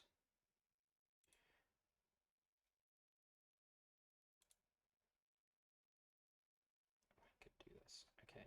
So, for example, version 3 of Wounded, Keep It Together is when you are confronted by the horrendous supernatural or mind-shattering, choose which one you hope not to do and then roll plus steady. Hurt yourself, hurt the person closest to you, hurt whatever triggered the move. On a 10 plus, you choose which you do. On a 7 to 9, you do the one you hope not to. On a 6, you black out. The GM will describe the unfortunate circumstances you wake up in. Whereas version 2 of Wounded Keep It Together is when you are confronted by the horrendous supernatural mind-shattering roll plus steady. On a 10 plus, you take -1 next time you keep it together. On a 7 to 9, you decrease your sharp by 1 until you leave here, wherever here is. On a 6, you black out. The GM will describe what unfortunate... So on a 6 or less, it's always really bad. But the 7 to 9 and 10 will change depending on which wounded version of the card you have. and that's like one of the core bits that make this mechanically unique. Okay, pop back up to the things. So you guys will remember playing Monster of the Week, right? Mhm. Yeah. Rolling works the same. You roll 2d6. 10 plus is a success, 7 to 9 is a success with a compromise, and the 6 negative is a miss. And I promise I'm going to go very hard if you roll a 6 or less. Cool. So take a risk is when you take a risk, right? When you attempt something risky. As a GM, I can tell you to roll a specific stat depending on what risk you're taking. Like if it requires physical power or resilient, I'll be like take a risk with tough. Whereas if it requires mental acuity, it'll be take a risk with sharp. Okay. Suffer harm is when you take damage. Oh, it seems like on suffer harm, if you roll a 4 to 6 or a 3, things get even worse. On a 3 or less, when you suffer harm, it's life threatening. Great. Keep it together when you're confronted by the horrendous supernatural mind-shattering roll plus steady. On a 10, you're in control. You can do as you please. On 7 to 9, choose which you do from the list below. Scream and panic, lash out violently, beg and plead, curl up and shut down. On a 6, I get to choose which thing you do and you wound this move. Okay, that's generally how the moves work. Harm, there's 3 things of damage, 3 levels of damage. So 1 is like fists, 2 is like pistols and knives and things, and then 3 is weapons that are designed to kill people. It's specifically to kill people, like rifles and explosives and things. If you want to heal damage, you spend a week without significant... A PC who spends a week without significant new physical or mental stress recovers 1 move to its normal state. A PC under care recovers 2 moves. You may die. Yeah. Uh, I look forward to it. if a PC is required to wound moves, they cannot wound as many moves as required. The PC is dying. The GM will say when Finally, they are a dead. game that fulfills my fantasies. The suffer harm move may also lead to the PC dying. So you can't die unless you can't wound anything else, or if you suffer some sort of catastrophic harm, right? If you're like, I throw myself into the lava, I don't care how many cards you can flip over to wound it. Your character's going to die. You threw yourself into lava.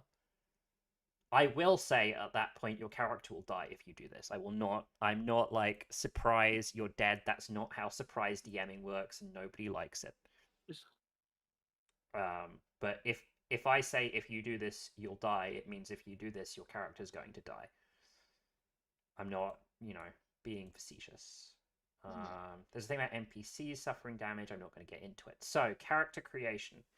All right, there's a better description of the stats box here. So all your stats start at 0. Choose 1 to increase by 1. Then, if you like, may choose another stat, decrease it by 1, and a stat to increase by 1. Bond. Choose another player whose your character is connected with in some way. That player chooses how you're connected. Biological family, found family / friends or co-worker. You'll roll different questions on this when you make the link, which I'm not going to super get into. You pick pronouns. You can choose or you can roll on a pronouns table. Parents' faith. You can pick or roll. Country of birth. You can pick or roll. And then there's a roll table of jobs. And then I will ask you some questions about your character.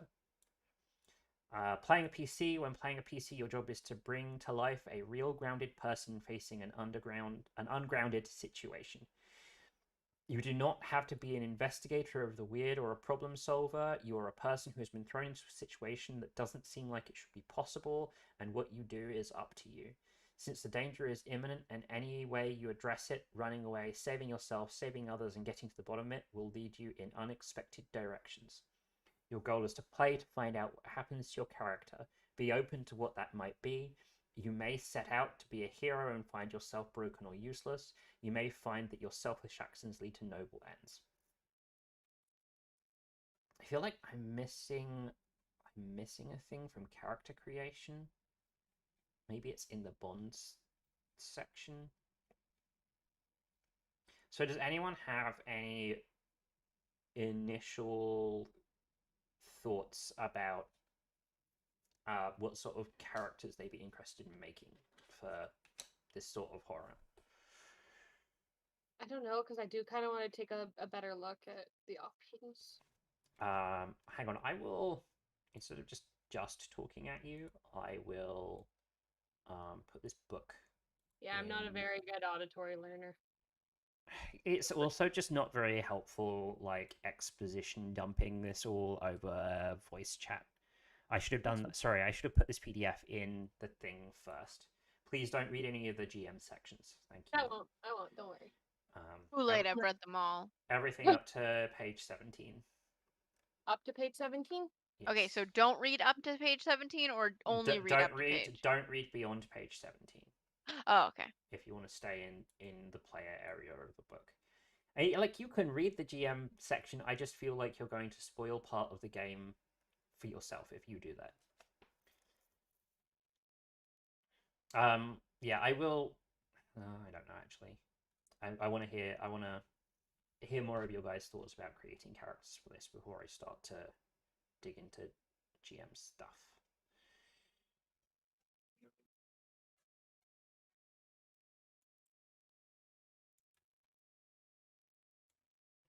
I guess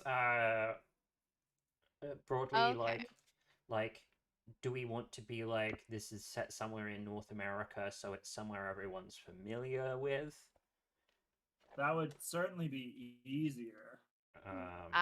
Clearly it should be set somewhere in Europe. So I mean, it could be set somewhere in Europe if it's like out in the wilderness of Europe. That doesn't really fit with what I have in mind. no, it's fine. Put it wherever you want. I'm happy to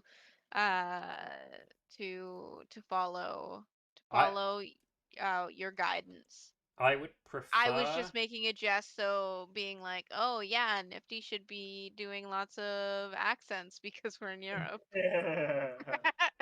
Yeah, it's set in the Irish countryside. Yeah, the Welsh countryside. Yeah, oh, even better. I mean, I think that those.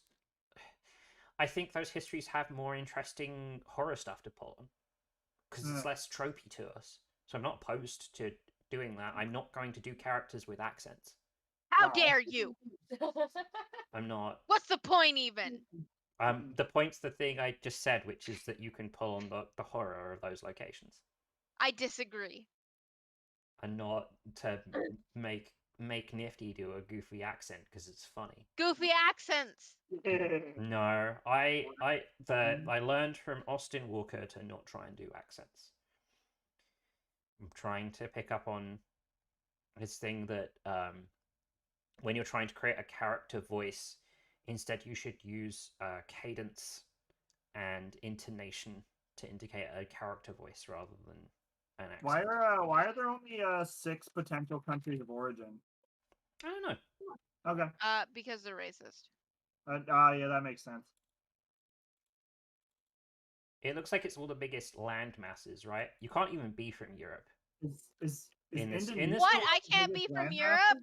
What's the point of this game? You can be from Europe if you want. I don't. Part of Russia's in Europe.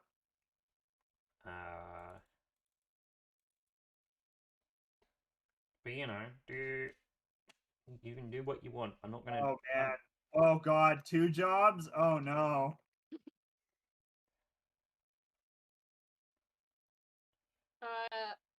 Oh shit. Do we want to do bonds? Oh, I don't know if I'm ready for that in 10 minutes. Yeah, I need a lot more than 10 minutes to create bonds. I would just I'd like to say I would prefer the thing I have in mind would be easier to tell in an it could be a small town setting or like an urban setting. Why is Islam the faith that you're most like? Oh, huh? Do I have to talk to you That, about the that worldwide distribution of religions, is, Daryl? I don't know. Shouldn't? Oh, I mean, if you really wanted to go in that, shouldn't most of them be Christian then? No, Christianity is Okay. not the most popular religion. Oh, it's not. No. Oh, who's winning right now? You're that- so whitewashed, Oh, are you just having Daryl. Islam's on there twice? Yeah. So 5 or 6 will roll you Islam. Yes, you're as likely to roll Islam. No, actually, 5 is a less likely roll than 7 or 8. What?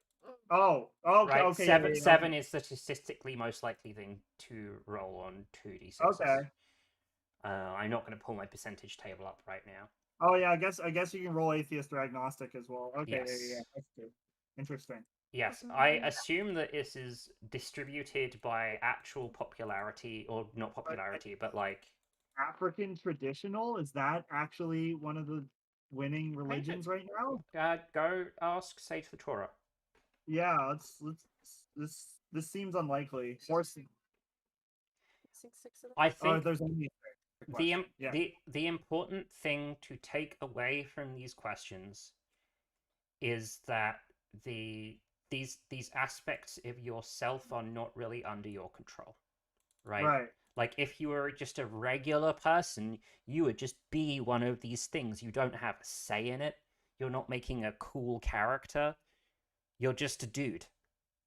So it's like playing Rust. And it's like if you just with these roll tables, if you just picked somebody at random, this is giving you reasonable statistical probabilities that they be one of these things.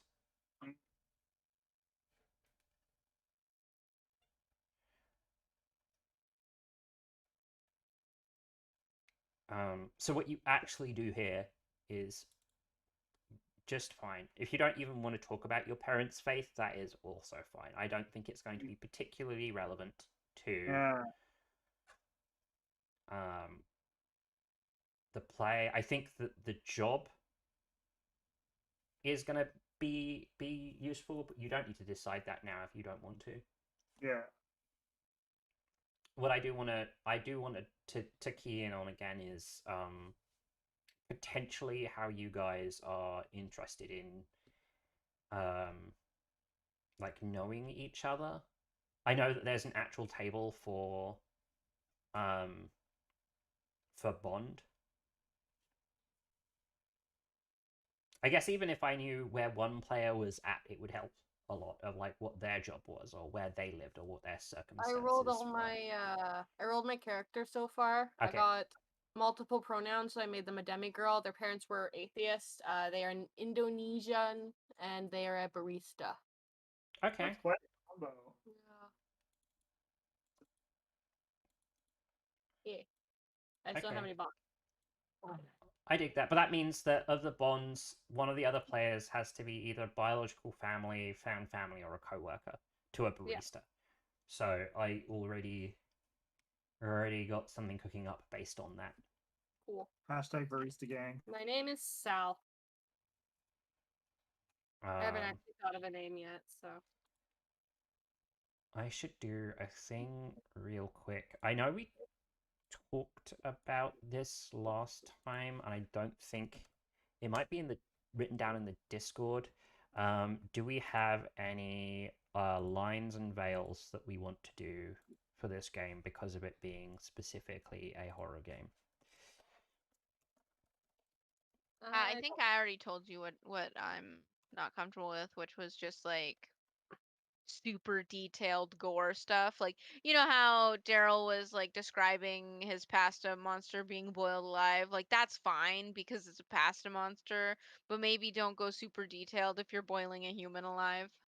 Yeah, I'd say that the Daryl's level of detail of rendering ingredients from people was as detailed as I ever want to get. Yeah, Right. yeah.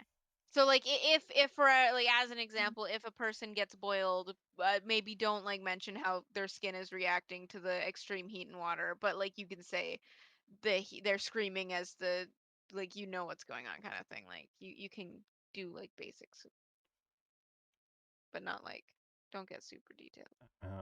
I think is it in planning? I feel like if we had a conversation, it was in planning. I know I said I didn't want to do. Here we go. Yeah, abuse of children and depictions of insanity Yeah. is inherently evil.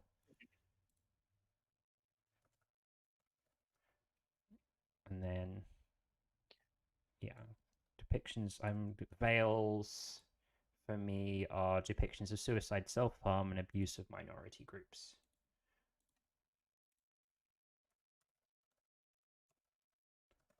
Oh, good.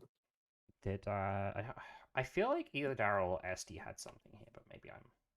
No, I don't think I think SD was also like I don't want to hear about people being injured in graphic detail, but maybe I imagined it. I want to hear about graphic sexual assault, Okay, yeah. which is something that very rarely comes up. So Yeah, I don't think any of us are super into the concept of Yeah. depicting graphic. Like I don't mind it like coming up as like a oh this thing happened to this do character, you but maybe not in detail. want to veils the soft stop, right?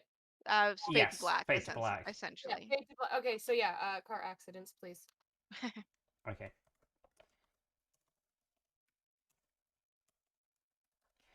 I think like That was this that but wildly had a couple panic attacks, so I figured I'd just keep it safe. that is specifically what these tools are for. Thank you, SD. Yeah. I don't think about it often enough, you know? Um, when it comes to like, when you say something like depictions of sexual assault, the thing your brain jumps to is like the shitty player or shitty DM trying to like force sexual advances on a player character or a non-player character. But it could just be like an NPC is telling you about a time they were sexually assaulted, right? Yeah. So it's still Mention worth drawing that veil up, even though nobody here is going to be like, "Ha, sexual assault is a funny thing to do in a tabletop game," because it's not. It's not. It's not. Oh, is that? Oh, did you know? Whoa. Actually, I'll ask one other thing now. We've gone all the negative stuff. Is there anything that anyone specifically would like to see in horror? I can't promise it's going to be there, but I have a week to stew about it. So I do like the idea of being scared of like, you know, the risk of like you're like, I'll just kill him. If you do something stupid, I'll just kill him. So like knowing that the risks are a lot more real, it's pretty cool. okay. I'm loving that.